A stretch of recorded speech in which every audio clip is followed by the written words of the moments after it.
नमस्कार, स्वागत है आपका इंडिया न्यूज 28 में। ये बात करते हैं मध्य प्रदेश की कुछ खास खबरों की।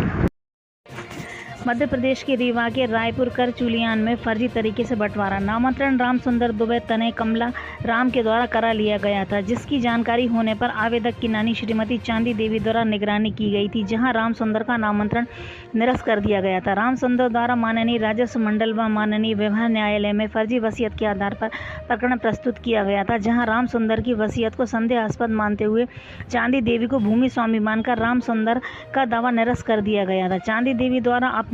भूमियां अपनी पुत्री शांति देवी के नाम कर दी गईं तथा 2 किताब भूमियों की वसीयत अपने नाती विजय पांडे के नाम वसीयत की गई, जिसके नामांतरण प्रकरण में राम सुंदर दुबे तथा राम साजीवन मुढ़ा जो बैंक का कर्मचारी है के द्वारा तहसीलदार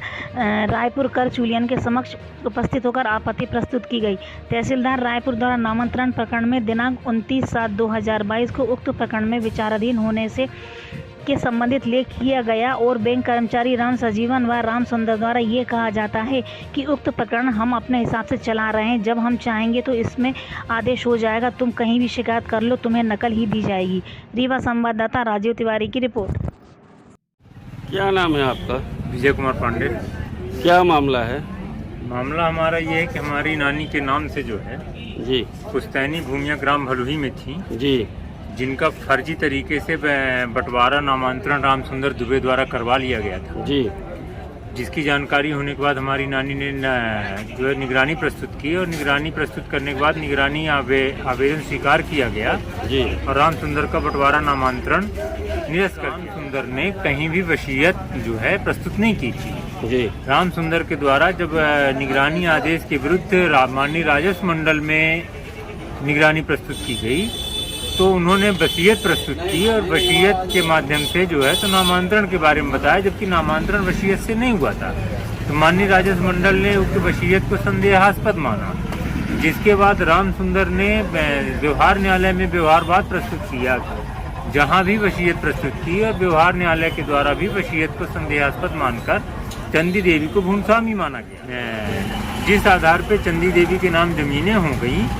और जमीनों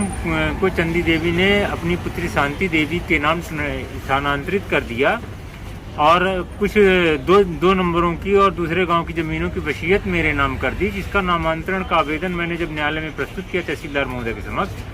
तो राम सुंदर और राम सजीवन के द्वारा तहसील न्यायालय में उपस्थित होकर आपत्ति प्रस्तुत की गई और आपत्ति के साथ साथ एक ये आदेश प्रस्तुत किया गया धारा 5 का, जिसमें 1/7/2006-7 और 13/14 के 2 प्रकरणों की अपील एक साथ की गई है। लेकिन इस आदेश में कोई डेट नहीं पड़ी हुई है, ना ही कुछ है आदेश में, ना ही ये सर्टिफाइड कॉपी है। इसके बावजूद तहसीलदार महोदय के समक्ष जब मैंने विरोध किया तो उन्होंने ये कहा कि भाई एक प्रतिष्ठित व्यक्ति जो है तो बैंक का कर्मचारी प्रस्तुत कर रहा है, इसलिए इस दस्तावेज पे कोई संदेह नहीं किया जा सकता है। और उक्त दस्तावेज को उन्होंने अपने आदेश दिनांक 29/7/2022 में ये लेख किया है कि उक्त प्रकरण जो है तो अनुविभागीय अधिकारी महोदय के समक्ष विचाराधीन है। ये लिखा हुआ है 25/6 अपील 17/18 विचाराधीन है, जबकि इन्हीं प्रकरणों की हमारे द्वारा नकल चाही गई, जो दिनांक 25/5/2022 को नकल हेतु आवेदन हमने प्रस्तुत किया था, जिसमें ये स्पष्ट रूप से लिखा गया कि मूल प्रकरण प्राप्त नहीं होने से नकल नहीं दी जा सकती है। RCMS में भी 25/6 प्रकरण जो है तो चालू नहीं है, बल्कि एक दूसरा प्रकरण जो है प्रकरण क्रमांक 60 अपील 17/18 चालू है, जिसकी तारीखें जो है RCMS दिखा रहा था प्रकरण क्रमांक 60 अपील 17/18। ऐसी स्थिति में ये स्पष्ट है कि तहसील कार्यालय में राम सजीवन और राम सुंदर के पक्ष में लोगों का प्रभाव है, जिससे वो हमको नकल नहीं दे रहे हैं और भविष्य में हमारी भूमियों पे गलत तरीके से नाम राम सुंदर या राम सजीवन का चढ़ा दिया जाएगा और हमें फिर से काफ़ी परेशानियां होंगी, जबकि उक्त मामले में व्यवहार न्यायालय का आदेश है। ऐसी स्थिति में राजस्व न्यायालय में मामला चलने योग्य नहीं है, फिर भी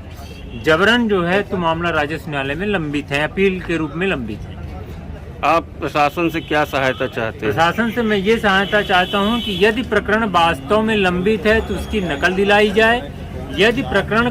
का आदेश तहसील न्यायालय में फर्जी रूप से प्रस्तुत किया गया है तो बैंक कर्मचारी राम सजीवन व राम सुंदर के विरुद्ध प्रशासन फर्जी दस्तावेज तैयार करने के मामले में मुकदमा दर्ज करवाए। तहसीलदार साहब के द्वारा जो प्रकरण के संबंध में लिखा गया है कि प्रकरण जो है विचाराधीन है, उस संबंध में प्रशासन जांच करवाए। तो उन्होंने कौन से ऐसे दस्तावेज देख के इस मामले में ये लिख दिया कि प्रकरण विचाराधीन है, जबकि मेरे द्वारा पुरजोर विरोध किया गया कि ये दस्तावेज सत्यापित न होने से ये फर्जी प्रतीत होते हैं, लेकिन उन्होंने मेरी कोई सुनवाई नहीं की।